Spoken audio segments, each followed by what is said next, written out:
5000年的文明脉搏在大地深处前行。考古学者叩问何以中国？回响穿越千年。博物馆似在光之舟，泊岸成景，承取散落的文明点点。产下有声，舟中有韵，一起一承，共取中华文明绵延。2026年，兰博讲坛以“何以中国？考古实证中华文明5000年”为主题，有请学界名家与各位一同溯文明正源，读深邃中国。我们将透过泥土与遗珍，叩问何以中国，也读懂何以我们。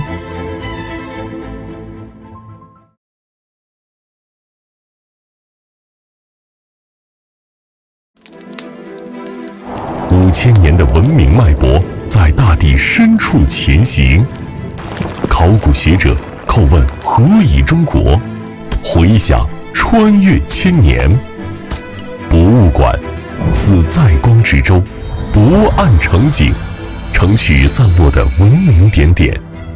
产下有声，舟中有韵，一起一承，共取中华文明绵延。2026年，兰博讲坛以“何以中国？考古实证中华文明5000年”为主题，有请学界名家与各位一同溯文明正源，读深邃中国。我们将透过泥土与遗珍，叩问何以中国，也读懂何以我们。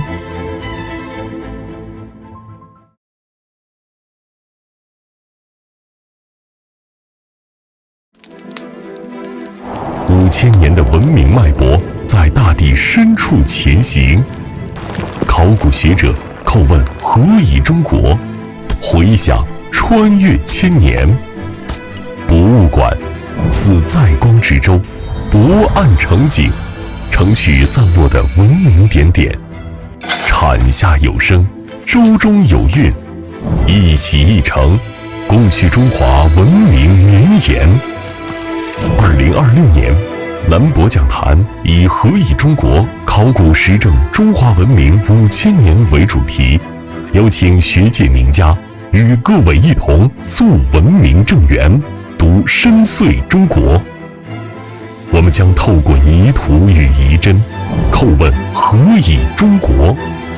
也读懂何以我们。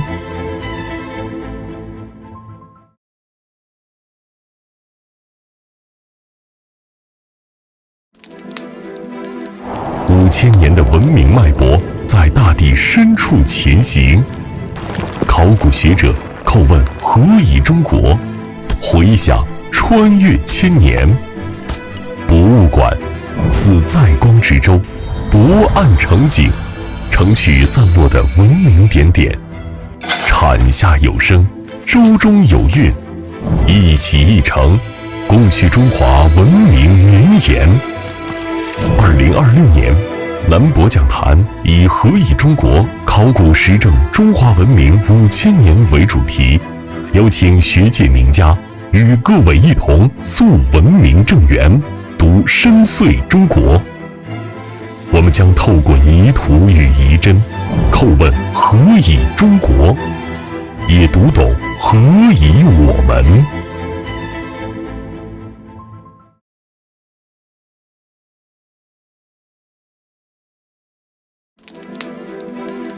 5000年的文明脉搏在大地深处前行。考古学者叩问何以中国？回响穿越千年。博物馆似在光之舟，泊岸成景，承取散落的文明点点。产下有声，舟中有韵，一起一承，共取中华文明绵延。2026年，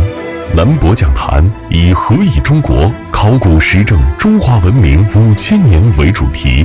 有请学界名家与各位一同溯文明正源，读深邃中国。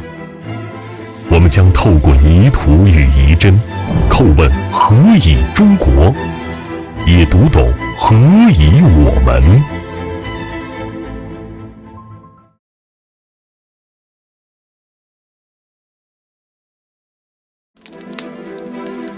5000年的文明脉搏在大地深处前行。考古学者叩问何以中国，回响穿越千年。博物馆似在光之舟，泊岸成景，承取散落的文明点点。产下有声，舟中有韵，一起一承，共取中华文明绵延。2026年，兰博讲坛以何以中国考古实证中华文明5000年为主题，有请学界名家与各位一同溯文明正源，读深邃中国。我们将透过泥土与遗珍，叩问何以中国，也读懂何以我们。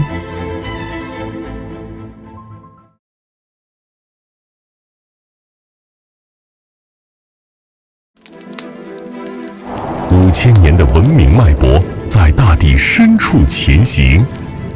考古学者叩问何以中国，回响穿越千年。博物馆似在光之舟，泊岸成景，承取散落的文明点点。产下有声，舟中有韵，一起一承，共取中华文明绵延。2026年，兰博讲坛以何以中国考古实证中华文明5000年为主题，有请学界名家与各位一同溯文明正源，读深邃中。80、90年代，考古学者在山西曲沃义城交界处发掘了曲村天马遗址，其后这里被学界认为是晋国在西周到春秋早期的都城所在地。其中，在北赵村、羊舌村南清理多座晋侯夫妇墓葬，这是目前国内发掘完整、时代丰富的周代诸侯墓地。其以整饬的墓地规划、墓葬形制、棺椁结构、随葬礼器、车马器等，鲜活地向我们展示出周代宗法、礼仪制度。本次讲座，我们荣幸邀请到山西省考古研究院研究员吉坤章先生。吉老师为北京大学古代文明研究中心客座研究员，山西师范大学研究生导师，参加和主持多项重大田野考古发掘。吉老师主要从事夏商周3代的历史考古研究，致力于周文化的解读和传播。我们掌声有请吉老师。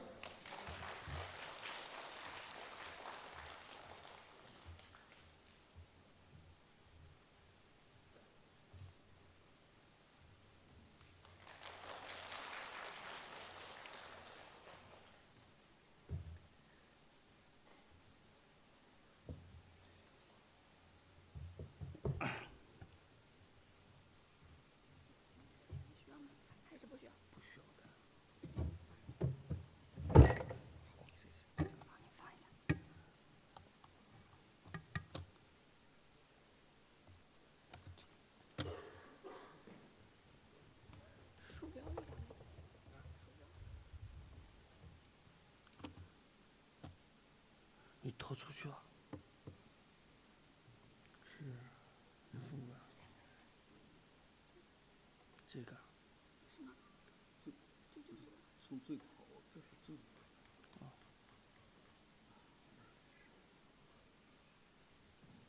好，这样。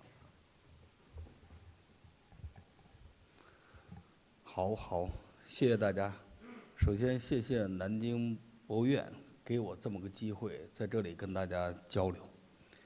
也感谢各位能在抽出周日时间，然后在这儿听我讲，还有上海的朋友专程从上海赶来，嘿，谢谢各位，谢谢各位啊。这次给大家分享的题目是“木木陵亲：晋侯墓地所见西周礼制文明建设下的中国”。这个呢是一个命题作文。是南京博物院南博讲坛所做的系列讲座中间的其中一部分。大家注意到，这是西周，是指西周这一部分。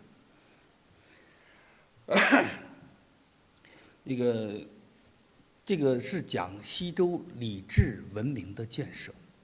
那么说到礼，大家可能都知道，这个中华文明所以能在欧亚大陆的东端屹立几千年不断，直到今天，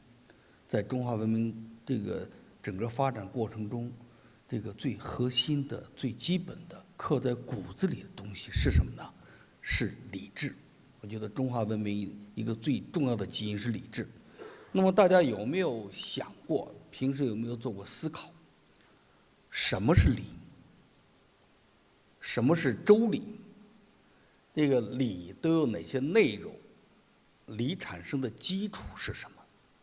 礼的作用和目的都有哪些？礼的表现形式都是哪些？礼的载体是什么？又是如何物化的？因为礼不是凭空的，它一定有个物化的东西，有个载体。而且先秦时期的礼是如何生成、发展、崩塌，又走向新生。因为我们都知道，在东周时期，圣人孔子曾经高呼“礼崩乐坏”，那就是礼走向崩塌，最后又如何新生的？礼为什么能成为中华文明的基因之一？大家有没有思考过这些问题？下面的讲座呢，就是我希望用一些材料能给大家分享，讲讲我们在平时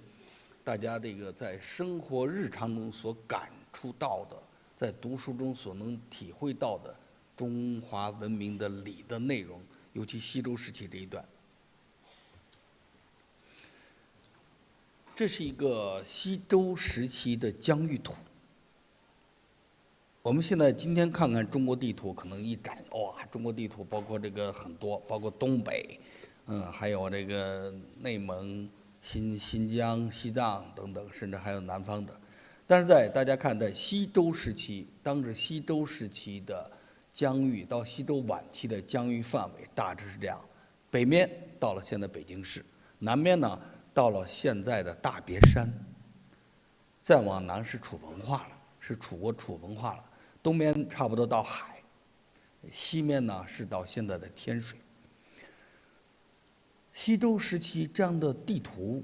形成，这样的疆域图形成，是与西周的历史发展有关。我们都知道，在公元前11世纪的中叶，武王灭商，这是在中国历史上发生的一件大事情。在这个大事的过程中，周人他原来是在现在的关中地区发展的一个小邦，差不多是这个地图上所给的这个就是这个县这一部分，这个县以西这一部分。那么周人最后经过自己的发展，通过自己发展，在公元前夏商周断代文明所给的时间是公元前1046年，在这一年，周武王灭商，吃掉了商。商当时在哪儿呢？它的核心部位在现在的河南安阳，那是它的政治核心。商包括今天的差不多华北、中原的一大部分，还有山西。周人以关中地区这么一个小邦，最后吃掉、灭掉了比它大好多倍一个商。周人的疆域突然扩大了。那么在这种情况下，周人是如何来治理这块土地的？这是个很关键。我们想想，大家可以想想，如果是这事儿放给你这个，突然原来只有那么个小块地方，突然拥有一块大地方，那么如何治理？这需要政治智慧。在西周初年，以周武王以及他的弟弟周公等一批政治家，他们当时运用他们的智慧，思考出如何去治理他们所获得的土地，然后呢，也为中华文明几千年的历史奠定了基础。他们所做的有几点，第一点是建立分封制，就是将周人的子弟、灭商中的功臣以及先贤后裔找出来的先贤后裔，给他们分别这个每人给他们一块地方，然后让他们进行治理。当然，所采取的整个政治制度也是和周王室是一样的，以周王室为核心，以周王室的王纪范围为它的基础范围，然后呢，周边再加上分封的各个诸侯国，各个诸侯国有平藩王室的义务。周王室天下老大，是天下的大宗。分封到各个诸侯国的，相对于周王室是小宗。那么小宗在他自己的地盘上则是大宗。他们以后所产生的子弟，又相对于这个在自己地盘上的这个大宗，又是小宗，这样形成一个层层以周王室为核心的最顶端到底下逐渐一层的底下，这个社会整个形成一个大的社会基础。这是这个形成这么一个宗法制，这个宗法制的在这个封建制的基础上形成宗法制，这个宗法制的核心又有这种嫡长子继承制和婚姻制度为核心的，并且死后是族葬的。这呢也和我们下面要讲到的晋后墓地，如何这个整个这个当时西周时期周代的晋这个各个诸侯墓地以及里面所包含的礼仪有很大的关系。所以周人的这种分封制，遍布当时他们的疆域范围。我们现在在这个图上看到的齐鲁、曾隋等等燕、晋国，就是当时他们所分封的范围。那把这些各个诸侯分封到各地之后，是要来往的，如何管理是要是如何走动来往的。周人，尤其是周公治理作乐，制定了一整套的东西。这一整套的东西呢，包括很多内容，我们下面会看到。这个通常就是在周礼所给定的吉凶军兵家，这是周礼的最核心的内容。这些内容，如果大家看到，吉礼是包括祭祀天、祭祀地、祭祀祖宗，就天神、地气、人鬼，主要是祭祀。凶礼呢，则包括各种尤其是以丧礼为中心。宾礼是包括这种诸侯、周天子与各个诸侯之间，诸侯与诸侯之间，大家如何走动？走动是如何都举行什么礼仪？然后军礼是有进行行军打仗，还有平时进行搜守阅兵的时候军礼，以及家礼，包括命名、生子、命名，即是成人礼，包括加官礼，甚至包括婚礼这些。如果大家仔细看这些话，会发现整个在五礼当中，吉凶军兵家里面，实际上是包含了生活，从政治生活到平时的生活中的方方面面，在方方面面都做了详细的规定。那么我们今天所要讲的整个讲的是涉及到晋后墓地的这礼，仅仅是凶礼中间的其中一部分，只是仅仅其中的一部分。那这些礼制的整个这些礼制的目的啊，无论是分封制，还是宗法制，还是制定的礼制，它一个核心的内容，要做的核心内容就是尊亲亲。所谓的尊，其实是一种社会秩序，对自然天地的敬畏，对长辈的敬畏，形成后来中华文明传统文化里面这个长尊有序这种孝道。而亲则是增加这种血缘关系，因为在古代以家族为核心的，古代的像周人的社会，它就是家天下嘛。以周天子为核心，他所分封的各个诸侯，虽然是包括3个方面：灭商中的功臣，你比如齐国姜太公和周王室姬姓不是一个姓，这是灭商中功臣。然后呢，还有一些先贤的后裔，这都是极个别的。最主要的是周人姬姓的宗亲。所以呢，整个在西周时期，周代所分封的国家有70多个其中就有50多个是即兴的，只有20个左右是非即兴的。那么，既然这个天底下整个天底下这个有50多个即兴国家，大家是亲戚啊，亲戚是要走动的呀，走动是要平时是要有一定的这个礼数的呀，啊，包括我们今天走亲戚，你到亲戚家，你不得提上盒点心，不得提点见面礼吗？啊，这个在古代也是一样，这种国家之间的政治生活和老百姓生活其实是很多地方相通的，所以呢。这个分封制、宗法制、礼制，其实它的目的就是尊，就是亲，啊。那这个从国家层面，在祭祀天地人鬼，就是天神地气和祖宗的时候，是要有一定的程序的，是不同的人参加。那么不同的人在参加的时候，你站在什么位置，就代表你当时在整个社会上所处的地位，尊贵的，尊重尊贵的，然后这个是以整个这个尊卑是有序的，这整个就也是核心。那么在祭祀天地祖宗的时候，是需要一整套法器的，这法器就是我们平时所说的作为礼的载体，就是我们所见到的整个周代考古中经常见到的一些，像青铜器、玉器，啊，还有这个主要是这么几个玉、丝帛、牺牲、资胜、利昌，还有这个青铜器等等，这其实就等于是，食物，有吃有喝，吃的里面是有荤有素，喝的里面是有水有酒。牺牲主要是就像我们平时在这个以前封建社会大庙里面在祭祀时候都有这些都要予牺牲，而利昌则是指酒。祭祀不同身份是用不同的酒的，你比如这个利昌，底下讲这个利昌，这个昌利，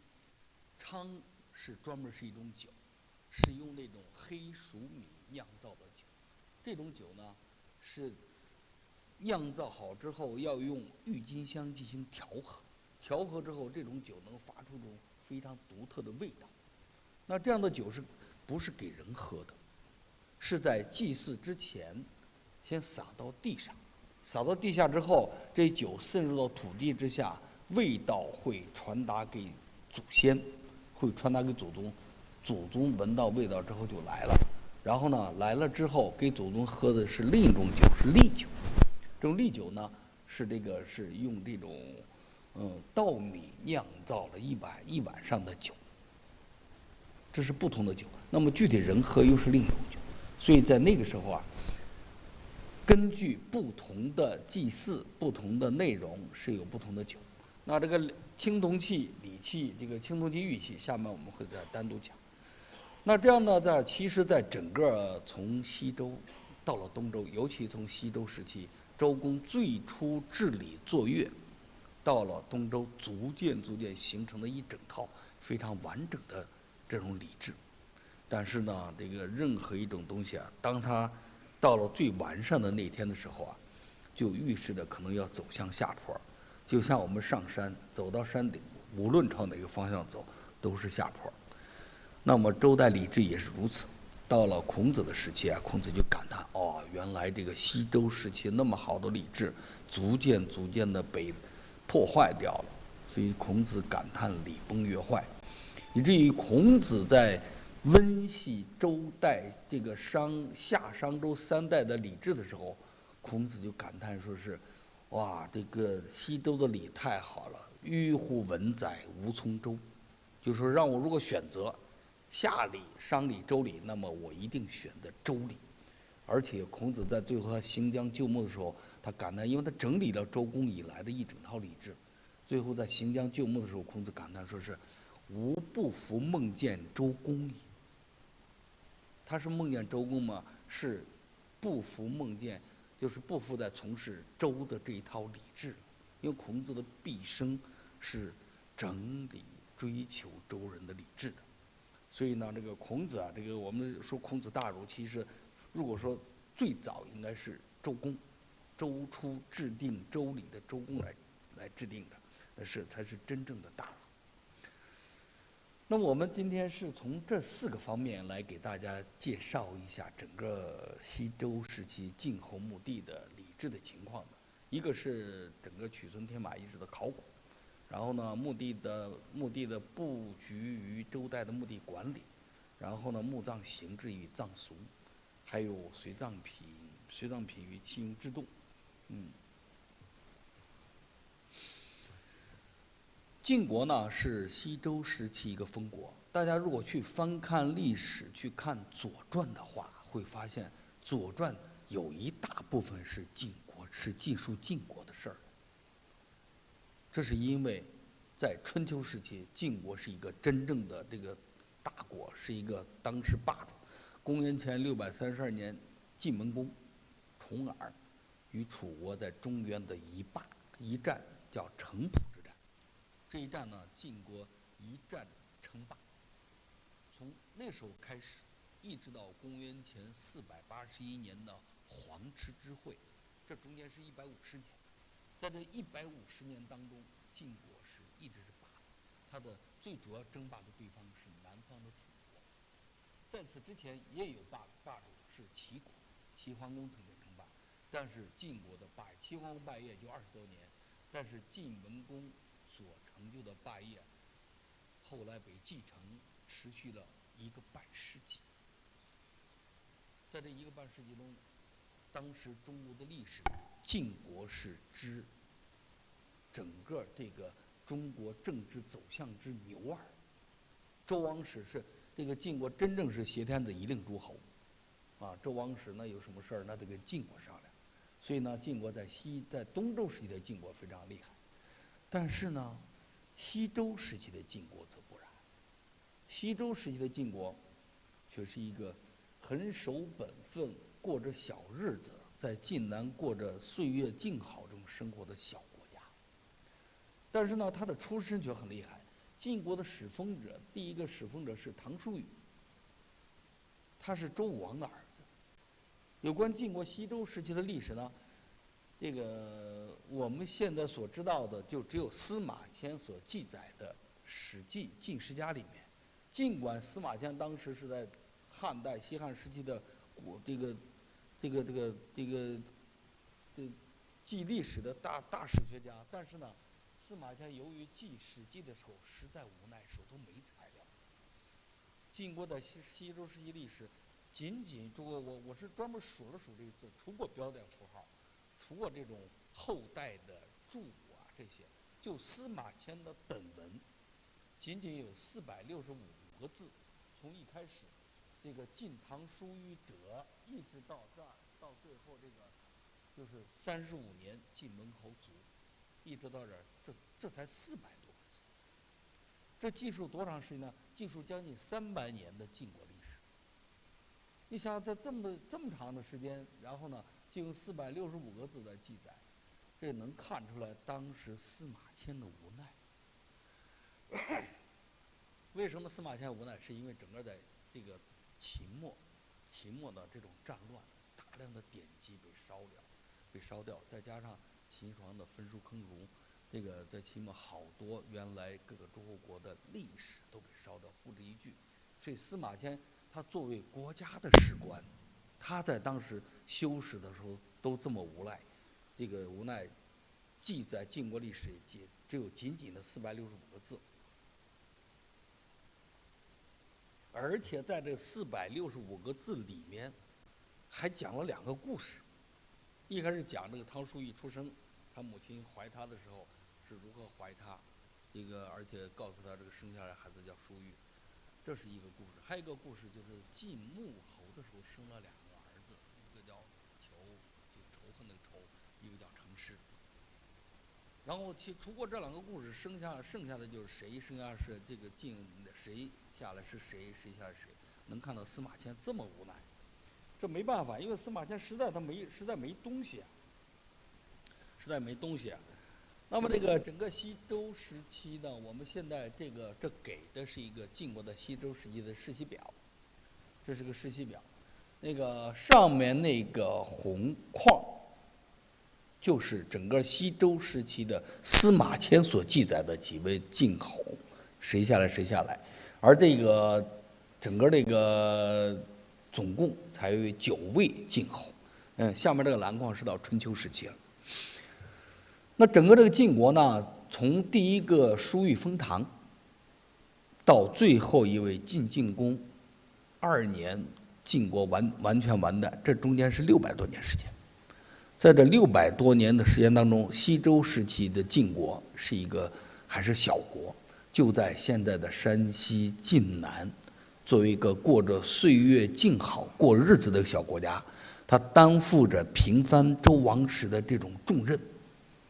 同时中规中矩的生活，非常守礼。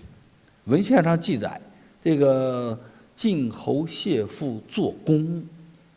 做宫而美，康王使人让之。就说是他因为这个宫殿做得有点豪华了，那么周康王曾经派人专门批评他，进行通报批评。所以呢，可见这个在西周时期的这个晋国是一个中规中矩，而且由于始封者是叔虞，是周王的儿子，所以他应该是带头守礼，在整个西周时期是带头守礼。所以我们后来下面看到的晋侯墓地的这些情况，这个礼制情况也是能看出来。那么晋国的第一个始封者，总共这个是唐叔虞。有关唐叔虞呢，无论是《左传》还是司马迁的《史记·晋世家》，都记载了这个非常传奇的唐叔虞一开始传奇的故事。这个《左传》上记载说是武王一将方阵大叔，就是我们在这边看，在这个最右边那个看，这个阵就是怀孕的意思，就是正怀这个孩子的时候，梦见天神对他说我给你个儿子，这个儿子将来叫玉。然后呢，这个儿子将来有玉，这个以后你给他块地方啊。这个孩子生下来之后呢，手上正好有蚊子，就像这个就是个玉字，手上的掌纹像玉字，所以后来就以玉来命名。因为它上面它还有哥哥嘛，所以它就是叔，古代这种伯仲叔季，所以它就是叫叔玉。那么以这个来命名这个《史记》其实是抄这个其实是抄《左传》的，而且他抄的过程中还有点这个自己在添油加醋的再添点啊。但是不管怎么样，这个事儿呢，都从《左传》到《史记》都记载了唐叔虞这种一开始从生到最后封这么一个传奇的历史。那不管怎么样，这个事儿有没有真的？你比如这个周武王跟他夫人在睡觉，而且做这个梦都能记得这么详细，这事儿到底是有没有真假？但是呢，唐叔虞是实实在在的被封到了晋南。从现在他当时周人的这个老窝在关中，从关中到晋南，所以在唐叔虞后来带着他的干部队伍从关中到晋南，作为这个晋国的首领。那这个叔虞啊，唐叔虞封唐这个事儿呢，在《左传》实际上记载，这是家喻户晓。这个大家都知道，同样封地，叔虞封唐。那么现在大家如果去过太原的话，在太原有一个很重要的一个点叫晋祠。这个晋祠里面专门大家有没有看过？里面专门还有一个唐叔虞祠，就在晋祠里面。当然今天这个晋祠看着整体这个建筑布局比较凌乱，而且呢，它的主殿是祭圣母的。那个原本是这儿有唐叔虞祠，后来主角逐渐变成祭这个唐叔虞他母亲，后来又变成祭圣母啊。总之这个角色变化多次啊，直到今天我们的这个名字能确定是晋祠，以前的名字也变化多少次。那如果说唐叔虞以前只是停留在书本上，看不见摸不着，后来在曲村天马遗址的考古发掘，给了我们机会，能真真切切地了解这个唐叔虞。在上个世纪90年代，在曲屯天马遗址，我们下面要讲的北赵晋侯墓地一位晋侯的墓里面，出土了一件青铜器，就是这个底下这个书玉方鼎。这个方鼎不大，这个鼎并不大，但是在这个鼎上有铭文。这个铭文呢，就是我们这上面这个记的，为时又4月，王痛什么大奔什么在成州，然后呢，这个绝书于，大家看着红圈里面圈的2个字，书于，那个底下那个于字像一个人站那歪着个脑袋，这个手举起来歪着脑袋那个样子，那个字呢就是于，这个于就是我们底下写这个书于鼎铭文。这个内容记得是这个在某一年的14月，周天子在成州举行大的礼制活动，汤叔玉参加了。参加完之后呢，周天子来赏赐参加这些礼制活动这些诸侯，汤叔玉也在此。然后呢，汤叔玉被赏了这个多少这个贝彭贝，大家看那个这个地方是那个诶有了啊，这地方是这个贝30棚啊，有车马贝30棚，30棚呢是指这个一棚是10个，那就是300个贝。周天子赏赐给他车马，还有还有这个贝，那可见当时周天子啊这个还可以，这个周天子这个，那么这个叔虞在得到这个赏赐之后特别开心，回去呢就做了这么一件青铜器，敢对阳天子者鲁修。这个周天这西周时期的这个常见的话，意思就是万年子孙永保用。这儿需要讲的就是前面一个时又4月，是指这一年的14月。大家可能会奇怪，我们哪来14月？现在不都12个月？古人治闰不准，有闰月。你比如去年就是我们其实去年的阴历是13个月，现在我们这个治闰最多13个月。古人治闰有时候多，有时14个月、15个月。所以我觉得，如果我们去这个弘扬我们的传统文化，让大家能记得更新。如果以后发工资按这种阴历发，可能会更好些，大家就能记得更准啊。我想这个鼓掌人都是愿意这样子啊。那这个叔虞封到晋南之后，叔虞他作为武王的儿子封到晋南之后呢，他当时封的国家叫唐，所以他叫唐叔虞。在他去世后不久，他的儿子谢父继位。他的儿子谢父继位之后，他的儿子把国家的名字由这个唐改为晋。所以呢，晋国我们所说晋国一开始是唐国，唐国不过时间很短，然后接下来才是晋国。我们现在一天说唐风晋韵，其实是指那个时候的那个就是最初的唐和后来的晋。那个晋呢，我们现在山西简称晋，啊，山西的车牌子都是晋，这个每个车前面一个晋字，后面一个晋字，大家每天拉着这个晋跑。那晋就从那时候开始。他的儿子这个叫谢父改汤为晋，原来改汤为晋也是听着的书名上，但是呢，这个后来一件青铜器把这个事儿是落实了。就原来大家只知道改汤为晋，那么当时有没有迁都，是仅仅改了国名还是怎么着？后来通过大量考古发掘，把这个事儿给落实。在本世纪初，在香港市场有这么一件东西，就是这件东西就是这边这个姚公簋。这个姚公簋上有这个姚公坐七姚簋，勾于王令，唐伯侯于晋。道明的改唐为晋的史实，在某个王的28年这一天道明了这个史实。这个事儿原来是书本上的啊，现在地下出土的材料，尽管这件东西在香港香港市场出现，但是它应该是出自于山西，就应该出自于山西，被盗卖出去的。那这个事儿应该是敲定了。无独有偶，我们在衢村天马遗址在晋侯谢父的墓里面所发掘出的青铜器，这件青铜鸟尊，大家如果去过山西博物院，就会知道这是现代山西博物院的镇馆之宝。它所以能成为镇馆之宝，是在这个鸟尊的盖儿及鸟尊的符里面有铭文，这个铭文就是这个“晋侯坐象大师宝尊仪”。那这个晋侯那边是唐伯，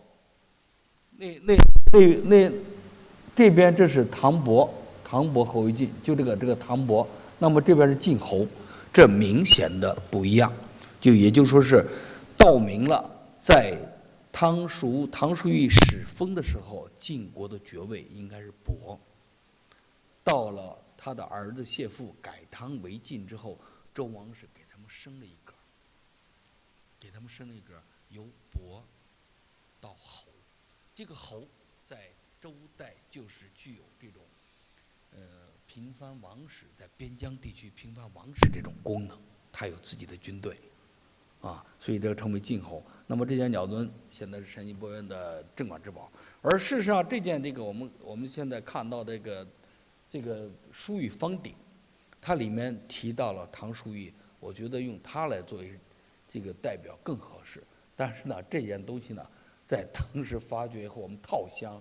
因为在衢村天马遗址发掘是北京大学跟山西省考古研究所两家合作这块发掘。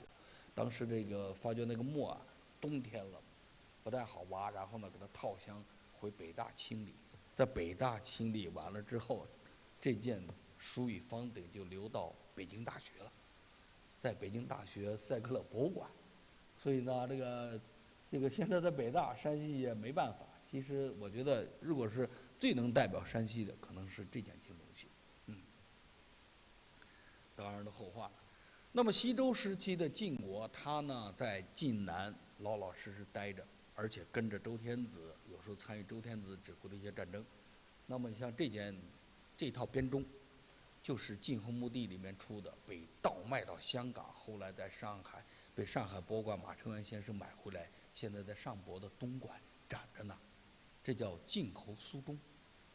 记载着晋侯苏跟着某位周天子进行在东方，现在山东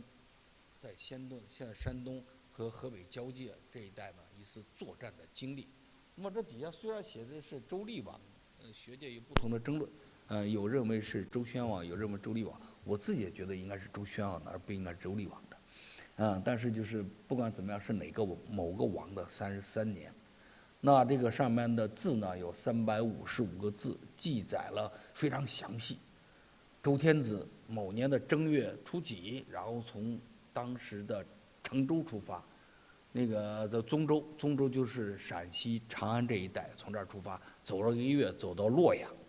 走到成州，就是现在的洛阳，然后短暂休息之后又往东走。然后呢，晋侯跟着他，然后作战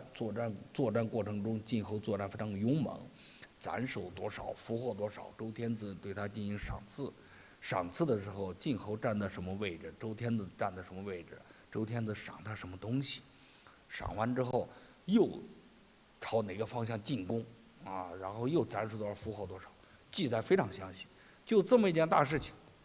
司马迁的史记上都没有。因为司马迁当时没有看到这个材料，所以在记述晋国的事儿的时候，晋国历史的时候，就短短才那几百个字。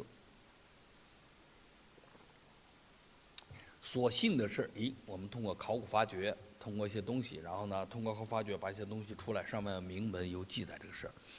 这16件编钟，最小2件是考古发掘出来的，14件是盗卖到香港的。大家如果有了解这个，以后可以更详细的了解这个。那么说了半天，我们给大家看看晋国到底在什么位置。这是山西地图，底下这个我所框的这个底下这个红块，我所框底下这红块就是西周时期晋国的始封地。也是西周时期，它晋国作为一个小国家，过着小日子，在晋南过小日子的地方，没有多大，也就是今天2、3个县，或者再稍微大的3、4个县那么大。晋国到最后扩张全盛的时候，在春秋时期，它全盛的时候，拥有今天2、3个省的这么大。在这个最初2、3个县，到最后2、3个省，这个2、3个省这么大时候，最北面到了大同，最东面到了现在河北和山东交界这一带，南边是过了郑州，在河南新郑这一带，西边是过了黄河，也就是包括现在的山西全部、华北平原的大部分，还有这个中原的一大部分，山东、河南、河北、陕西。山西这么一大片，所以可见在春秋时期的晋国扩张是多厉害。那么西周时期晋国还这么一小点儿。那么这一点我们给出一个这边这个图，这就是一个晋国的核心区域。当然，近600多年的晋国，无论它怎么扩张，它的政治核心始终在这个范围没有离开。都城迁过好几次，晋国都城4迁3，这个3都4迁迁过好几次，但是呢，这个始终是在这么一个范围。我们今天给大家要讲的内容，主要就是曲村天马遗址的北赵晋后墓地和羊舌的晋后墓地，是在这里面。那这个曲村天马遗址，这是我们所看到的曲村天马遗址。这个遗址呢是在上个世纪60年代发现。经过北京大学和山西省考古研究所2家在这儿合作了半个多世纪，2、3代考古学人把整个这个遗址它的内涵、时代范围都差不多搞清楚了。它是晋国在西周时期的都城所在地，也是我们刚才所讲到的晋侯谢父，就是鸟尊那个主人。晋侯谢父他把国家由名字由唐改成晋，而且把都城也迁到这个地方来。那这个要发现这块地方，这个北大在上个世纪这个做了很多工作。你比如尤其是这个，在这个整个这是曲村，在曲村的这个西门，在曲村的西门这一块有2个牌坊。这个有一个牌坊，牌坊的正反两面，正面写着晋都故地，背面写着3晋之源。这个晋都故地这名字不是浪得虚名，不是随便来的，是晋国曾经在这儿做都城，是有大量的考古资料来做支撑的。而3晋之源，我们都知道，后来晋国被韩赵魏3家分掉了，那么这里妥妥当然就是3晋之源。那么北京大学上个世纪在这儿是从这个遗址从一开始发现，到后来发掘整个邦墓区、公墓区，发掘大量的遗址，最后确认它为晋国在西周时期的都城所在地。这个是北京大学和山西省考古研究所做了大量的工作。这有2位老先生，一位是邹横先生，一位是李伯谦先生。邹先生都已经去世了。这个把这个司马迁太史公在《史记》里面说了晋国的始封地在河汾之东方100里，这么几句话阐释，用几代人的考古人的汗水，几十年时间，来把这句话阐释，然后呢内涵给它丰富。这是在上个世纪北京大学和山西省考古研究所他们做到的。这个在这2位老先生的率领下。那在这个大的遗址，我们今天大家如果去看到晋南这块看，这个大的遗址是分这么几部分。这是曲村遗址，他老跑找不着。这是曲村，这个呢是天马村。这样吧，那个是天马，这个是曲村，上面那个是北赵。底下这个村子是3张，在整个这个4个大的自然村之间，东西有3800米，南北有2800米，总的面积有11平方公里。在这个里面包含了这个西周时期它的邦墓区，邦墓区主要在曲村北面这一块。它这个鼠标一会儿就没了，鼠标一会儿就没了。有没有那个东西？那个不清楚是吧？不清楚没关系，好吧。在这个曲村北面这一片呢，这是它的帮牧区。然后呢，在这一部分，就现在这个图上有这个曲村北面这一片，这是帮牧区。然后中间那个是晋侯墓地，是公墓区。关于帮牧区、公墓区，我们下面会讲。然后呢，在整个这些还有大量的遗址，还有城址，这个证明整个这个遗址年代是从西周的早期，一直到了春秋早期。晋国以此作为都城300多年，有大量的灰坑、教穴、房址、井等等大量的这个遗迹。这个邹恒先生，我们北京大学为此还专门出了一本书啊，《曲村天马遗址考古报告》。那在这个核心区域是刚才看到那个晋侯墓地，这个晋侯墓地就是右手脚上面这个是晋国世袭表。这个晋侯墓地9位晋侯，就是中间这位，就是这个红框里面所框定的这9位晋侯。从晋侯谢父到武侯、成侯、厉侯、荆侯、西侯、献侯、穆侯，到最后一位晋文侯。这是整个在晋侯墓地所看到的这个9位晋侯的墓葬。那么如果我们再仔细看的话，整个晋侯墓地的平面图大致是这个样子。这个平面图呢，总共是9位晋侯的9位晋侯跟他夫人的墓葬。这个看起来可能有点乱，如果我们给它用颜色标出来之后，就会看到整个晋侯墓地这个图。这个图呢是我们第一次，这次我们做讲座专门请人把这个用颜色给标出来，而且呢我们通过精准的把考古资料把原来晋侯墓地原来那个图啊校得更精准了。在整个这个图上，我们大致能看出来，这个我们先说，在整个这个墓地的北面，也就是上面以及南边是有壕沟的，在上个世纪90年代发掘是有壕沟的。这个壕沟表明呢，是整个能够把晋侯墓地这个周围它是一个封闭的。就像在整个大家去看殷墟商王墓地，那个商王墓地呢，那都是有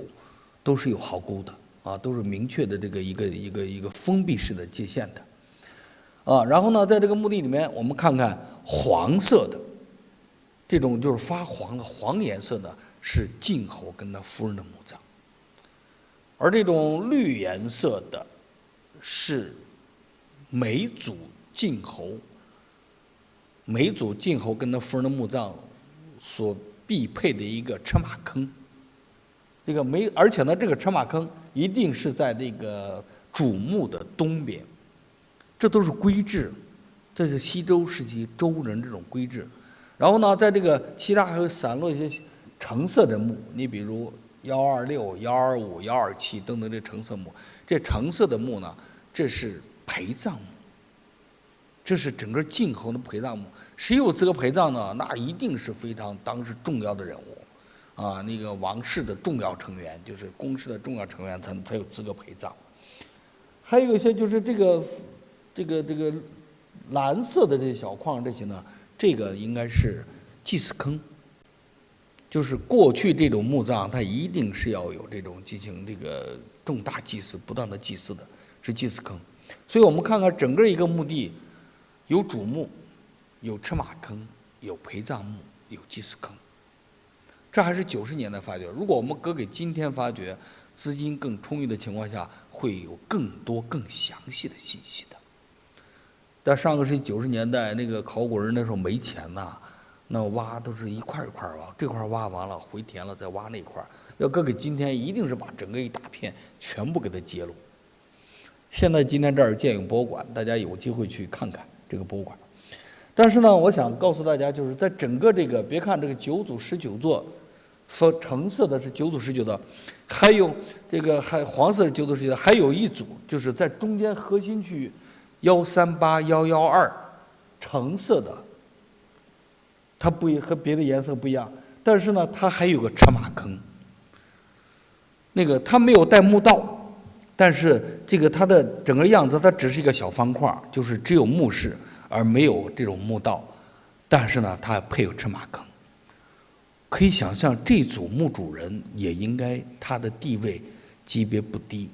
但是呢，他却没有达到晋侯论级别，所以我们因此推测138、112这一组，就112这个有可能是没有继位就死掉的太子的墓，有可能是这样的。那这个在这里面，在整个这个墓葬里面，我们看这个黄色的。但黄色的这个墓不一样，有的就像这种呢，我们管它叫甲字形，就甲乙丙丁的甲，像甲字形。那么像这个我们管它叫中字形。中字形，这个无论是中字形、甲字形，还有一种就是个方块，是当时的一种墓葬形制，是不同级别所拥有的这个不同的墓葬形制。那这个具体这个下面墓葬形制的区别，我们下面还有讲到。但是呢，我还有就整个这个墓地啊，9组19座晋侯及夫人墓葬，以及还有一些10多座陪葬墓，很可惜，这个想告诉大家，这个很多是被盗了。晋侯墓地有将近一半，就是有9组19座，有8座半是被盗了。上个世纪80年代末到90年代初，当时呢，整个盗墓的情况非常厉害。哎呀，这个晋侯墓地也没有避免。当然，晋侯墓地也正是在这种情况下发掘的，而且陪葬墓大部分都被盗掉了。整个陪葬墓是大部分都被盗掉了。这个被盗掉的青铜器、玉器，大量的流落到海外。刚才前面所提到的。上海博物馆所买的这个从海外买香港市场买回那个晋侯书钟，也是在这个92年8月31号被盗掉，然后这个盗卖到香港，后来马成元先生又从那儿买回来的。那这是晋侯墓地的情况，还有就是这个刚才是北赵晋侯墓地的情况，还有就是杨氏晋侯墓地的情况。杨氏晋侯墓地的情况呢，我们用2张图，因为杨氏墓地是发现的这个比较晚，2003年的发现，而且其后是发掘的。它呢，这两者杨氏晋侯墓地与北赵晋侯墓地中间隔一条河，一个在河南，一个在河北。这个而且直线距离是4500米。也就是4.5公里。杨氏晋侯墓地呢，大致是我们现在给的这个范围。这是这个晋国博物馆这块呢，这是晋侯墓地，然后呢这块这是杨氏墓地就在这块。那么把这块如果放大一块，这个杨氏整个晋侯墓地的范围，这个杨氏晋侯墓地范围，这个东西有个200多米，南北将近400米，是一个很大片墓地。这个晋侯跟他夫人的墓葬就在整个这个杨氏墓地范围的北面。在北赵晋侯墓地，大家注意到只有单独的晋侯这个夫人、晋侯夫人以及跟合葬墓，而在杨氏晋侯墓地不一样，它在整个一个墓地，它还起很多墓在一起，在杨氏墓地的北面。这是整个杨氏晋侯墓地北面的2组或者3组墓葬，在框里面这一组，这是1号墓、2号墓，大家看看，它的墓葬形制也是这种中字形的，同时它的车马坑也是在它的东边，而在它的西面这边，这个没编号这是有一组，这个没发掘，至今还没发掘，并且呢，在1号墓杨氏晋侯墓地1号墓、2号墓的墓道上有很多这种祭祀坑，几百个祭祀坑，我发觉是有几百个祭祀坑。然后底下这个呢，这些呢是陪葬墓，可以这个如果放大的话，这些祭祀坑是密密麻麻的，几百座，里面有人，这个也有。那么呢，我们来回头看看整个这个，刚才看了北赵晋侯墓地以及杨氏晋侯墓地的，我们看看整个墓地这种情况和文献中来做个对比。在文献中呢，专门在这个有这个记载，在《周礼·大宗伯》里面专门记的西周代的墓地的管理情况。这有两段话，一个是种人，一个是墓大夫。这个种人呢，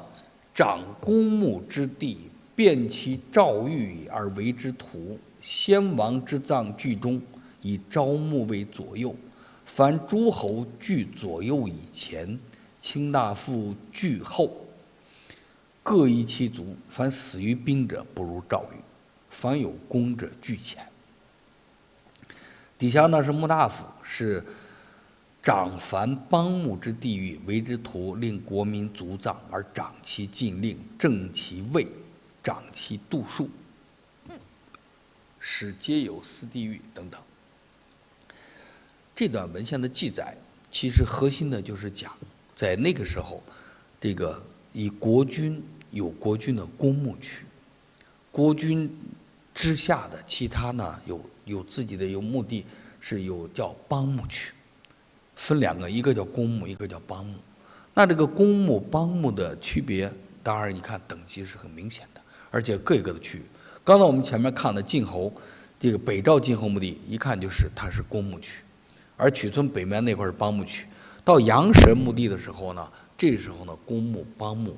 在一个墓地的，只不过是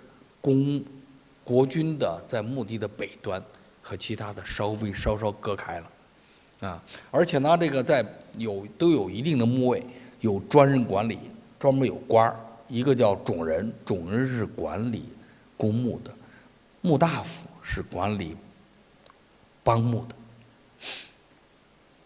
这个管理人主要是职责干什么？就是划定墓位，确定你的墓的方向，你这个不能超规格，你在社会上生前是具有什么样的社会地位，死后在墓地的位置以及墓葬的规模规制是要符合规制的，而且地面有标识，不树不封。这时候墓不树不封，所以呢，当一旦发生国家动乱、战乱的时候，一旦这个管理墓地的人跑了或者死了之后，这块墓地是什么情况，没人知道了。所以曲村天马遗址的，无论是邦墓区还是公墓区，在3000年没人知道。从西周一直到上个世纪80年代，没人知道这地方曾经是大片的墓地，是因为考古人调查发现了，所以呢，这墓都没到过。以前如果说以前有被扰动过，是老百姓种地无意之间有可能把哪个墓破坏了，但那不是主动的，是无意中给扰动了，因为它那个有高高低低，有沟嘛，有沟有渠，所以老百姓种地的时候有可能突然从断崖上建了一个青铜器。而在上个世纪70年代以前呢，这个老百姓即使建了青铜器，第六拿回家都不进正屋，都放在院子里面的厕所的墙上，因为大家觉得忌讳，可能是不愿意把它带到正屋，因为可能觉得可能是从墓里出来的。直到80年代，这个风起云涌的盗墓，才是这么一片墓地被盗的满目苍痍，一个上万座墓葬呢。这个整个周人在曲村这个300多年，就是晋国人在曲村这个天马遗址300多年做都城，那你想想有多少墓葬呢？高等级的，这个等级不同的有多少墓葬，盗的差不多了。那么我们再看看这个整个以晋侯墓地为核心，它是西周早期，看看比它早的，以及和它同时期的、和它同性质的这些诸侯国这墓地，看看是什么情况。这呢是商王朝，就是殷墟西北港发现的商王陵的墓区。这个图呢是以前的图，这几年那个中国社会科学院考古研究所安阳考古队，他们在殷墟考古队，他们在这块做工作做得更详细。这个图已经丰富了许多。我们看到这个有明确的这个墓葬边界，就是有明确的范围，而且呢，这里面的墓葬规模，这个墓葬的形制，甲字形的、十字形的、中字形的都有，不同形制没有。这个十字形是有4条墓道，甲字形是有1条墓道，中字形是有2条墓道。这个不同的墓道是代表不同的社会等级。商王一定是十字形的，4条墓道。这种风格、这种作风一直继承到西周时期。那么在商代晚期，在周边地区，像在山西福山桥北，还有在山西这个闻溪九屋头发现的这个墓地呢，这个都是甲字形的。这个所不同，这个桥北，这个福山桥北这个墓，它也是甲字形的，只不过是它的墓室的宽，或者叫一字形的，就墓室宽和这个墓道宽度是一样的，所以老远看这个平面看就像一个一。而在这个九屋头这个呢，则是甲字形的，并且它墓道是开在墓室的长边，不是短边，不像晋侯墓地短边，开在长边。这种在商代晚期是方国，就是中央王朝边疆地区的方国部族首领所具有的规格。那么我们可以再往下看，到了西周时期呢，西周人从某种程度上继承了商人这种用不同的规格表达不同的墓葬形制，表达不同的人的社会地位。你比如在陕西岐山周公庙所见到的墓，这边的大家看看也有十字形的是4条墓道，有十字形的，也有甲字形的。而到了西安长安张家坡景寿墓地，我们看看右面这个密密麻麻一大堆墓，然后大墓和小墓全在一起。这个像这种157号墓，就这其实是一个中字形，是一个中字形的墓，就是这是在周王纪的范围里面，大墓、小墓、中墓都在一个墓地，这等于是没有再分那种公墓，这个公墓区和帮墓区是混在一块儿的。但是呢，它还在一个墓地里面有各自的区域，这有中字形的。我们可以再往下看，就是在北京房山琉璃河，我们看看这些墓，有规格墓，也有十字形的，这种4条墓道的，也有这个甲字形的单墓道的，我们可以做这种比较。而到了陕西，这个也是西周时期的成刘家洼墓地，以及梁代村的瑞国墓地。梁代村瑞国墓地是西周晚期的，春秋早期的。看看这是有中字形的，有甲字形的，而在刘家墓地，这都是中字形的，这个规格，这个从某种程度，这个代表了当时的墓主人的身份。所以我们通过这些墓葬形制，就能看出来当时这种社会，它也是都是严格遵循这种礼制的。还有我们可以看看，在边疆地区，刚才是周人的核心区域，在边疆地区，像宁夏彭阳、姚河源、西周墓地，我们刚才一开始给大家看到那个西周时期的地图，它的最西北上的边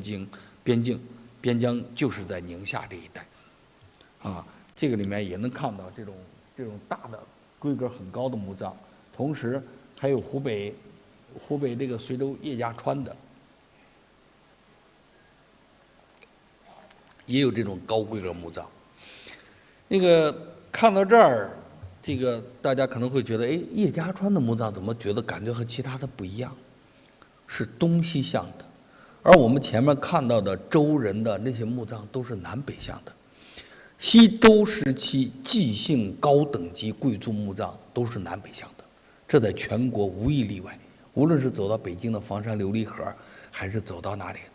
唯一例外就是这个在湖北随州叶家川，这个叶家山这个墓它是东西向的，这个中间的原因到底是什么？现在大家还在探究，但是呢，我们大量的考古资料，周人都是南北向的还有河南三门峡虢国墓地，这也是这个大规模虢国，这是正儿八经的周人纪姓，这西周晚期的。另外还有就是在山西绛县彭国墓地，山西绛彭国墓地，大家看在整个墓地里面，这个箭头应该是指到这儿，这是两座墓葬，这两座墓葬是这个带一条墓道的甲字形墓道，甲字形墓葬然后呢，这个右手底下，这是在这个墓里面所出土的黄维，这个黄维当时是3000年的奇观，很了不得我们这个今天不是这个讲黄维的主讲，所以我们给大家这儿给大家看一下。那么这半天给大家唠叨了半天，讲到这种墓葬形制，讲到中字形、甲字形十字形，大家可能没有个直观，说到底怎么是个中字形，怎么是甲字形？我在这儿给大家演示一下，就是整个西周时期到西周晚期到春秋早期中字形墓葬的这么一种墓葬形制。上面是平面图，中间是墓室，这中间是墓室。然后呢，通常是南北我这儿是因为图的问题，因为这个地方问题，我画成东西向了。那么通常一个墓道是台阶状的，那么另一个墓道是斜坡状的，剖面就是这样子。然后这是墓室，这么一个墓葬营造，再加上它里面的其实它营造是有需要的一定过程的。我用这个图来显示，在这个图上，大家可以看看，大家看一下，这是这个最上角我们的最上角这个呢，这是先是这营造时候先是在平面的地上先挖这么一个墓，这又有平面图又有剖面图给它结合起来，然后接下来呢，在整个墓底铺一层石头，在墓底铺一层石头，就是这个上面第二个，然后呢，第3步，在这个墓底的石头上砌3道石梁，然后呢，接下来到这一步呢，在这个石梁之间用木炭把它填满。填木炭，砌石梁填木炭干啥？是上面是要放椁石的，底下要防潮的。然后呢，这个中间这个就是放上椁了，椁是在现场搭建的。在椁石做好之后，放上椁之后，在椁石的周边两边是要挤上这个在椁石的4角，再用石头把它挤住，因为椁石通常比较大，需要用石头把它挤住加固。然后呢，加固之后，然后在椁石之间，这个石头之间又填上木炭，然后呢，这个在椁石里面放棺，放随葬品，放完之后加了棺盖，加了椁盖。椁石盖加上之后，上面又放上木炭，也是防潮，最后再填土，这么一座墓就完成了。所以这么一座墓的营造过程，也是很复杂的，也是我们大家平时看资料上所看到的这种周代这种积石积炭的墓葬。这种石头没有防盗功能，它就是一种加固椁石的。有的地方讲说是防盗，那怎么会防盗呢？这防不了盗。木炭是防潮的，那如果更直观，这就是我们更直观的看到一座西周晚期到春秋时期一座大的墓葬，这个中字形的墓葬，这个从空中拍这个图，这个图是从飞机上往下拍的当时这张图是我拍的，在直升机上拍。那么这个南北墓道，再加中间这个墓室，再加底下这个石梁，如果我们放大的往近看，就是这个样子。那个就是它的里面的石梁。然后呢，整个这边呢是发掘时期在墓道上面的大量的祭祀坑，是墓道上面的大量祭祀坑。这个祭祀坑里面是有人的，有这个，我记得在这个阳神墓几百座祭祀坑里面，有马、牛、羊，还有10多个人，用人来做祭祀。这是晋侯墓地93号墓，它这个整个这个墓葬的即时积碳情况。上面那个线图有木炭，然后到底下这个看到的，这就是中间这个方框，中间这个底下这个图里面这个空间就是椁室。椁室呢，因为原来木板的全朽烂了，朽烂之后呢，在这儿当然看不见了，是看不见了。那么我们由此来看，在整个椁室里面这些随葬品的情况，这是这个几位晋侯夫人她的棺椁里面的情况。这呢，通常规格是1椁2棺，就一个椁室2个棺，棺是双重的，有内棺，就分内棺和外棺。这个在西周时期，一个诸侯级的贵族，他的标配基本规格是1椁2棺。我们看这个很清楚，尤其是右面那个，外面是大的椁室，中间是2个棺。通常青铜器就放在棺椁之间，放在哪头都行，有南头有北头，一般是放在头这一端的。但是也有放在脚那一端的，你比如8号墓，这个我们下面看8号墓放在脚那一端的。而且青铜器里面分礼器、乐器、兵器这些，分放不同的位置。而在棺内通常是玉器，我们下面会讲到，通常是大量的玉器，放玉器的贴身，然后呢，在这个棺椁上有很多装饰。我们前面看到那个将相衡水那个黄围，那就是一种装饰。而在棺椁上有很多还有这个铜铃啊，有铜鱼儿或者是玉圭啊等等用来装饰。这个呢是8号墓和31号墓，这是2口子，西周晚期晋献侯跟他夫人的墓葬。这种墓葬呢，这个晋献侯还有点基石，那么那个图画的简单了，其实这个外面是椁室，这个外面是椁室，里面呢是棺，应该是2棺。然后呢，在它的南端，青铜器是放在南端。可惜这个墓底下大家看到底下那个形状是倒坑，这是倒坑，在这儿倒坑。那这边是他夫人的墓，这是比较规矩，也是1椁2棺，然后呢，在这个他的青铜器放在棺椁之间。那这个说起这个刚才荒围，这个我们在山西绛县衡水发掘的这组墓葬的荒围是非常漂亮，这是距今3000年，当时能立体存下来，这个丝织品。它原来是麻织的，这个荒围就相当于棺罩，原来罩在棺上的棺罩，但是由于特殊的情况，可能刚刚下葬不久，大量的墓里面进水，然后淤土把它逐渐给淤起来，淤起来之后它一直没倒，这个麻都已经朽了，没有了，但是呢，又在土里面，它只剩下痕迹。当年麻上这种颜色，这个包括绣的大凤鸟，都留在土上，所以我们看到的这只是痕迹，甚至那个针脚，甚至上面的针脚线都看得清清楚楚。这个很大，一个鸟的高度就将近1米，那么这个2个鸟高度就2米，这个可见当时棺有多高。这个现存的荒围能现存1.8米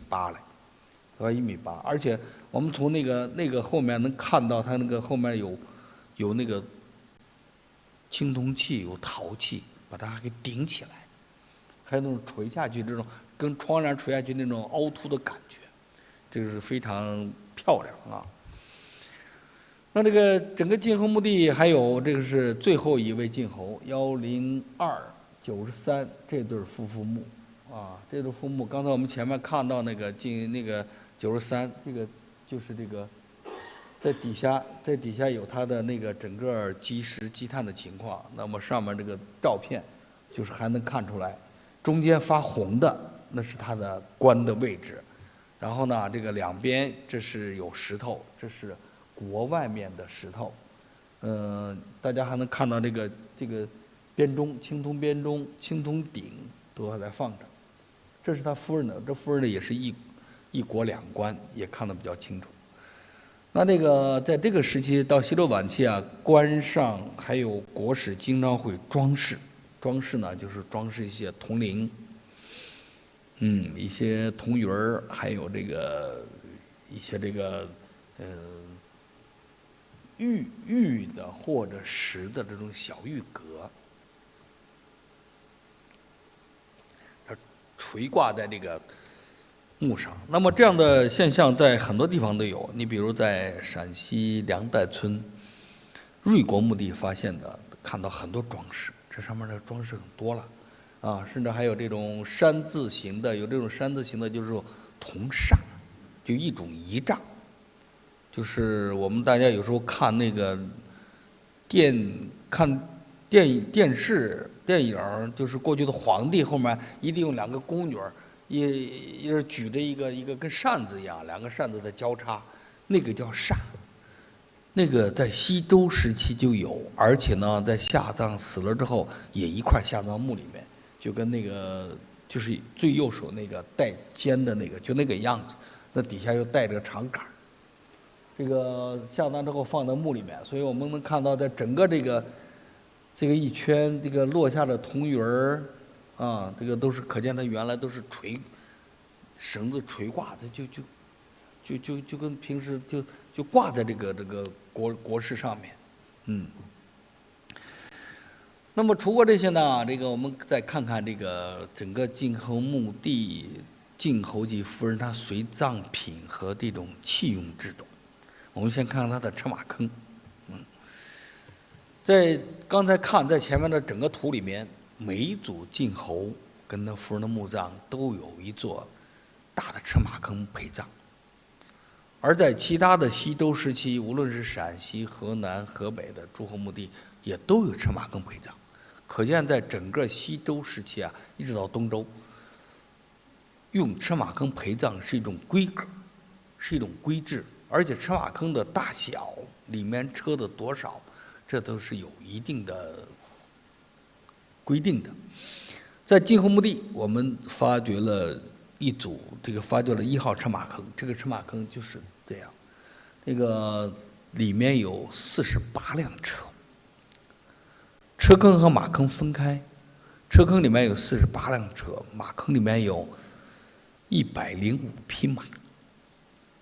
这可见当时这位晋侯啊，在生前的武功也了得。这位晋侯也就是刚才我们给大家介绍的晋侯苏中上面记载的跟着周天子在山东作战的那位晋侯。所以这位晋侯在生前应该是武功了得，所以在他死之后，他随葬的车马坑也规模很厉害，尤其在里面还有这种带青铜甲片的装甲车，还有这种礼仪车、彩绘礼仪车。这个可见在当时这种规格很高的啊，这儿给大家更直观的看一看整个在西周时期这种车的基本的形状。大家看这种车的基本的形状，那个这是在不同地方发掘出来的，而且尤其在右下角那个还有一个带青铜甲片那个，和刚才在晋侯墓地看到的一样，只不过是。右下角这个是淮阳河南淮阳满种2号车马坑的4号车，它是青铜甲片，是战国时期的，而这个晋侯墓地所见到的这种带青铜甲片，这个一下把这个使用提高到西周时期。那这能看到这个过去西周时期，这个图是一个贵族啊出行的时候他的标配。那个贵族驾着他的香车宝马，这个的样子，而这个这个车上的各个名称，青铜器都有它的名称。那在晋侯墓地除过这神马坑，在具体到每个墓葬里面，又有随葬的成组的陶器。即使是在西周时期，贵如晋国国君，仍然也使用陶器，因为那个社会那个时候就是那个时候，而且呢，在每位晋侯的墓里面都能，都能见到。那这个使用青铜器呢，可能青铜礼器的组合呢，在那个时候是我们来辨识各位晋侯他的级别。他的社会地位更有利的材料，我们身上考古发掘出土大量的东西，这个呢是列了个表，这个表上呢是记载了在整个晋侯墓地发掘的整个晋侯墓地9组19座晋侯跟那夫人墓葬里面所出土的青铜器的种类以及数量，这种类包括这种鼎、簋、朴序、栗、三足瓮、鱼、豆腐等等，还有这个爵、家、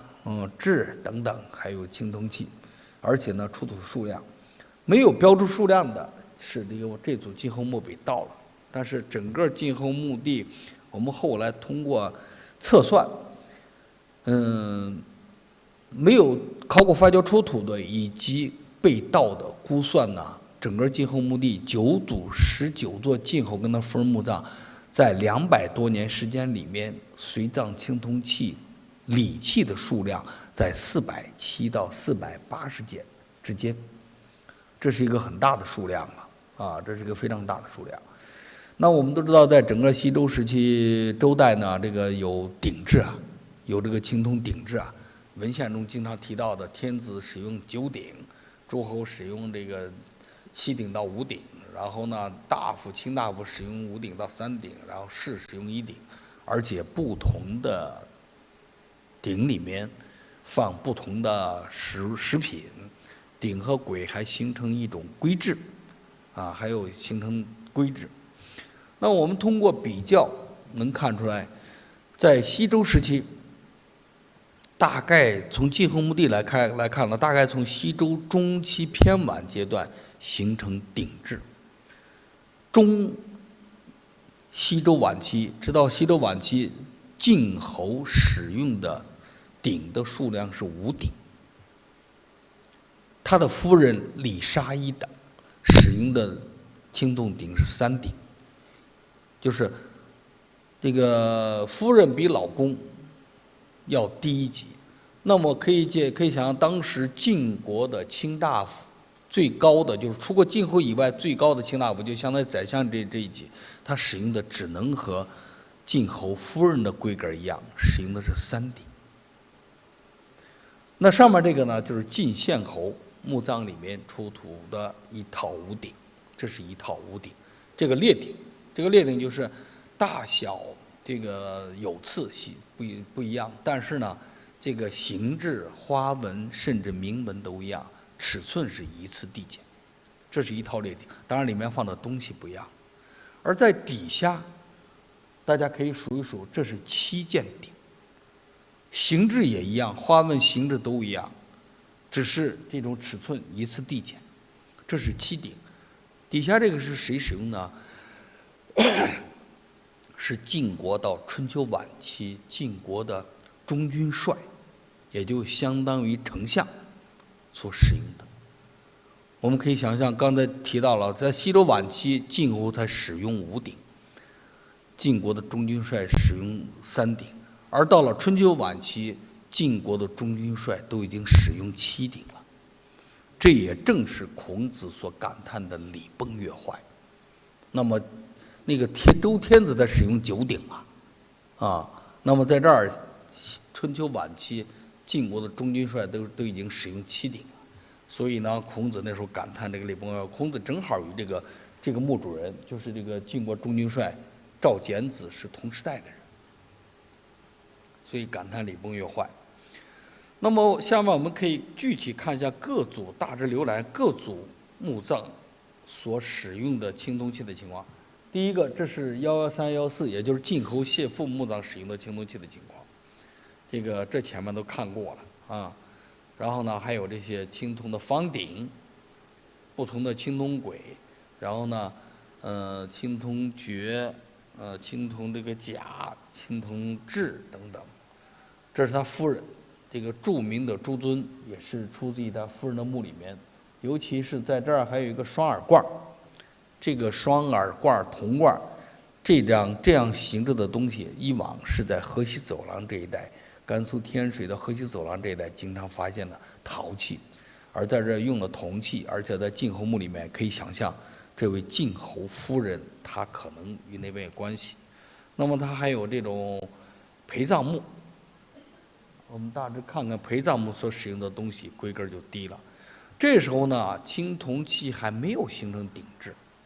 这个鼎的，无论是鼎的数量还是鼎的样子呢，都比较乱。在西周的早期时候都还比较乱。这是这个晋侯谢父的儿子，他的晋武侯的墓里面，以及晋武侯跟他夫人的墓葬里面出土的青铜器，大家大致浏览一下就行，知道他这个当时是怎么回事。然后再往下，这组墓葬是被盗空了，这组墓葬被6号、7号墓这组墓被盗空了，这是他的陪葬墓里面所出土的东西。然后呢，这是被推测为早死的太子夫妇墓，这里面出土的也就是有2鼎1簋，还有这个有3个鼎，这个有不同的，但这时代早，也是西周中期偏早。然后呢，再往下这组墓葬也是被盗空了，这件是在别的墓里面出土的，但是知道它是晋厉侯的墓。然后呢，再往下这组墓葬，晋荆侯喜父的墓呢，他的墓葬规格挺大，里面没有盗，所以出土的青铜器，这个大致鼎的数量基本上就是能，鼎质逐渐显现，但是呢，这个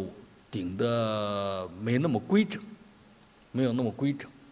他的这个墓葬里面没那么规整，这是他的陪葬墓里面的东西。然后到接下来这个1、2号这组墓葬，这是晋喜侯墓葬，可惜也是被盗空了。这是在上海博物馆从别的地方买回来的，这组墓葬被盗卖到香港、日本，后来买回来的东西，这是在这儿。然后呢，这组墓葬，这个8号、31号这组墓葬呢，这是晋献侯的墓葬，所以能推测是晋献侯，是因为他墓里面出土的青铜器上有铭文，我们能推测出来。那他的墓里面是标准的一套五鼎，到西周晚期是标准的一套五鼎。尽管这个上面我们给展示的这5件鼎上面都有铭文，这有2件是公安局破案追缴回来的，也还有2件是在国外卖到国外的，只有1件最小那一件是盗的时候盗得太匆忙，在角落里面盗掘者太紧张没看见。给我们留下了这一件，而这上面正好有晋侯的名字，晋侯苏，所以我们知道后来陆续这些面世以后拼起来就这一套5件鼎，这是晋国代这时候的规格。那他的夫人就使用的是3鼎了，他夫人就使用的是这个3鼎的墓葬。晋献侯墓里面所出土这套兔子，还有这些青铜簋上面都有铭文，都是很有名的。他夫人使用3鼎，那么这组墓葬也没有盗，就是晋侯邦父，上面有铭文。这个邦父里面出土了一套编钟，这个编钟呢是上面有铭文，是楚公逆做的，这是个很有意思的现象。在楚地区到现在为止还没有发现楚国西周时期楚公自个儿给自个儿做的东西，但是楚公逆的东西在山西却发现了，在晋国的晋侯墓里面发现了，这应该是楚公逆送给晋国的。可见当时这个晋国在整个，因为他是根红苗正，晋国的始封者是唐叔虞，那在这个当时诸侯国里面拿着那拽着来，所以应该是各个其他周边的这些诸侯啊，都想跟他拉呱套近乎。我觉得这件东西有可能是这么一种情况来的，然后呢，这是在这个晋侯邦赋里面所出土的鼎，这时候五鼎就已经是标配了，他的夫人墓里面的东西就简单了，而且在这时候出现了这个冥器，这冥器就是专门给死人做的那冥器。那到这晋侯墓地最后一组墓葬是93号和102这组墓葬，这组墓葬呢，它出土了也是五鼎，但这5个鼎呢大小是一样，这是到目前为止晋侯墓地这个出土鼎是最漂亮的，它是5鼎6簋的配置，就是5件鼎配6簋的配置，所以这很多研究者就进一步研究认为，在这个西周时期，簋到底是配4还是配6，而且到底哪种规格高，这是在93号墓里面所见到的。同时，这个我们看到右下角那块呢，那是冥器，一堆冥器。到西周晚期，铜器做的有点差。我们都知道，整个西周的青铜器，这个从西周早期开始做的还可以。原来那批商人工匠帮周人做的还可以，到西周中期晚期，周人的铜器越来越差。这个和这个在各个诸侯国以及在关中地区见到的都一样，直到了春秋时期，这个中国青铜器才出现第2个高峰，而在这之前呢，西周晚期这就跌入低谷，做得非常差。那这是他夫人墓葬里面的。所以呢，整个晋侯墓地它是一个具有标杆作用的这么一个，它出土的青铜器、玉器都具有这种标杆作用。对我们整个研究整个西周时期一些东西啊，尤其用鼎制度都很有用。同时呢，我们再看看整个晋侯墓地出土的玉器，在这个9组19的晋侯墓有8座半被盗了。还有1多半留着，我们通过考古发掘，而且由于正规的发掘，可以使我们有效的复原来它在墓里面所摆放的位置，从而进一步证明以前是如何使用的。那么我们大致可以把这个整个晋侯墓地的玉器可以分成这么几个部分，4个层面。第一个层面就主要是用于吉礼用玉及朝堂政治生活用玉。第2个层面呢是礼仪用玉与日常装饰用玉。第3个层面呢就是丧葬用玉。第4个层面就是日常观赏与把玩用玉了。那么我们看看这些都有哪些。大家在文献中经常会看到的6器与6瑞，我们在晋侯墓地好多都能看到。这个6器6瑞是春秋到战国时期，这个当时的人对以前几千年用玉的中国用玉的总结，最后浓缩精华成6器。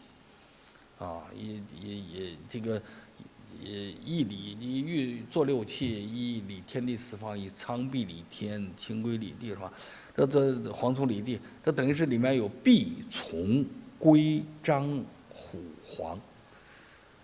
是当时的人对以前用玉的这个总结啊。当然不一定当时都是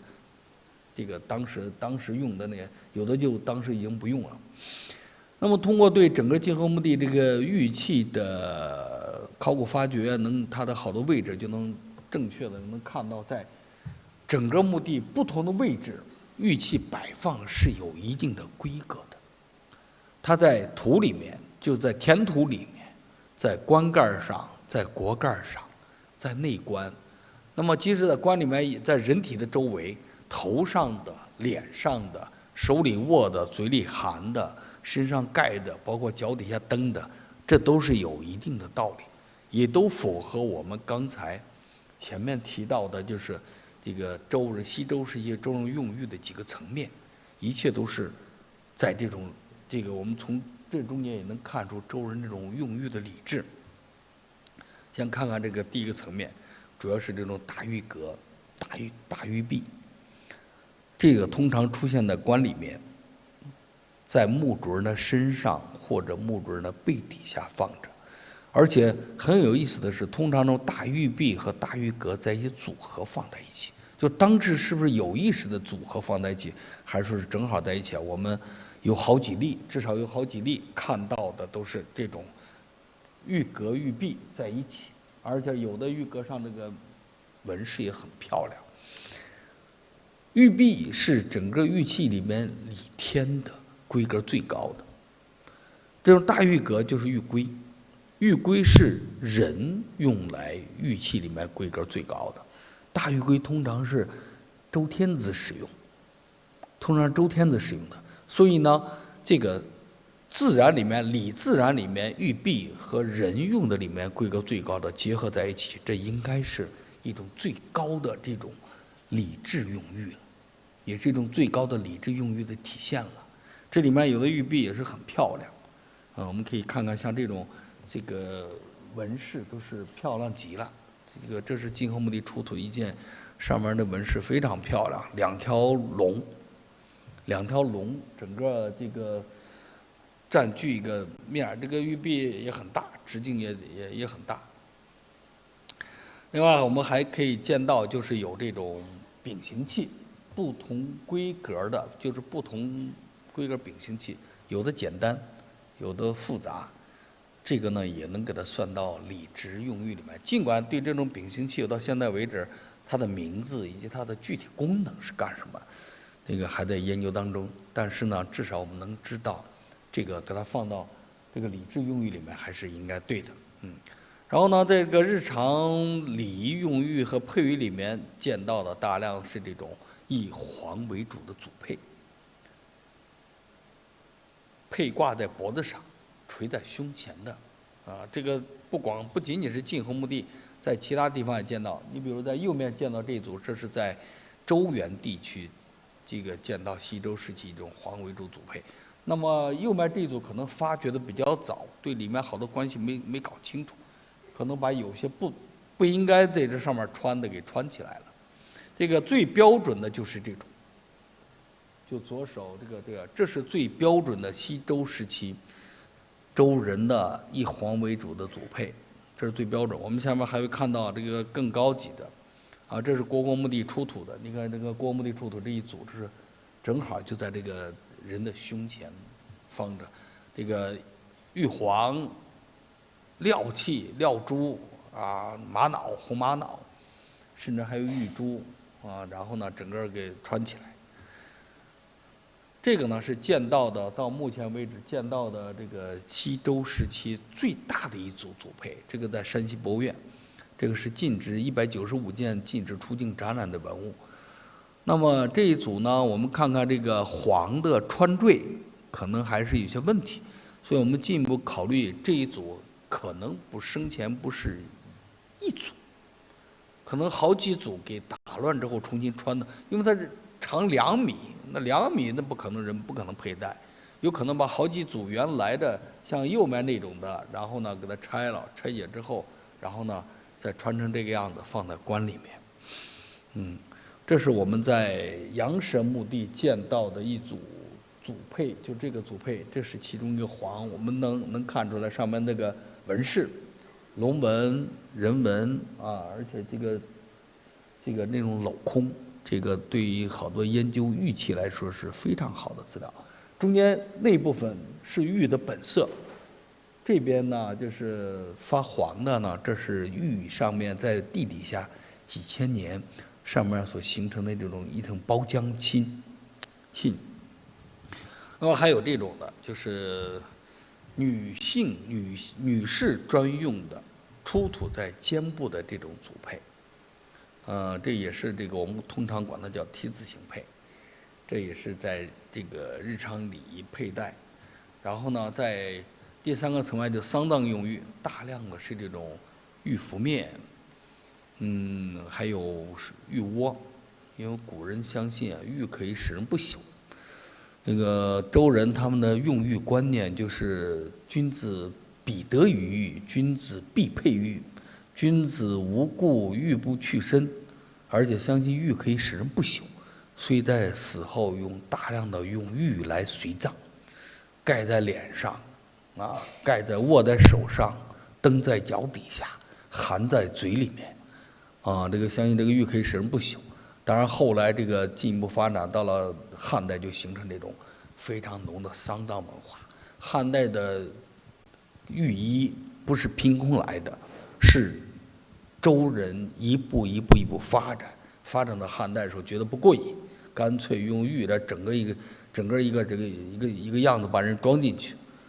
这个汉代的御医，这个也是玉文化发展的结果。然后呢，还有很多这种日常观赏把玩的陈设用玉，周人还有很多这个日常陈设用玉，这是多了。这个有前期留下的，就是有商代的，有当时他们有的，当然这个里面有寓意这种富贵吉祥等等，这是这种思想活动层面了，有的我们就不好说了。这样的话呢，我们就是通过苏李西周时期晋侯墓地的墓葬形制，它的规模、墓葬形制、棺椁制度、陪葬车马坑、陪葬墓以及它的随葬品里面的青铜器、玉器，通过这些东西来把西周时期这种从一个小的方面反映周礼作为礼的载体，这么一部分把它给简单的梳理了一下，给大家，希望给大家能有收获。好，我的讲座该结束了。吉老师以亲身考古经历、学术探索，以晋侯墓地考古成果为引，带领我们深入感受周代礼仪、典章文明的繁盛。再次感谢吉老师。第6期南博讲坛将再次带领大家回到江南，用考古发现来重新观察那波谲云诡的吴越争霸时代。今天我们依旧是有3个提问。